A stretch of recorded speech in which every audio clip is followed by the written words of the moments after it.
او د مودي چې کوم سلوګن دی هغه د هندوتوا دی د ګاو ماتا دی او هغه بل څوک اړمني نه. ما ته ډېر افسوس دی چې نن عالمي دنیا ته پکار دی چې د مودي دا کردار چې دا د دروغو جمهوریت دی دا تور مخ د مودي په ګوته شي.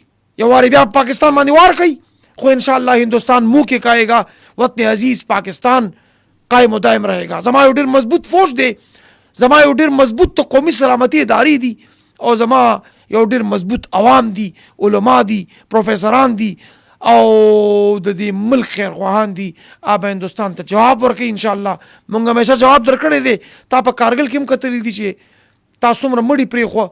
مونږ بیا هم د اقوام متحده او د انټرنیشنل ټریټیز د قاعدې لاندې د هندوستان سره دا خبره کړې ده چې عالمي مبصرین راشي او هغه عالمي مبصرین په کشمیر کې د حال وګوري نو هغې ګوته په خوله شي او ولیکي چې پاکستان زنده باد دی، خو پته نشته چې مونږ په دې پیغام په خپله ولې نه یو پوهېله.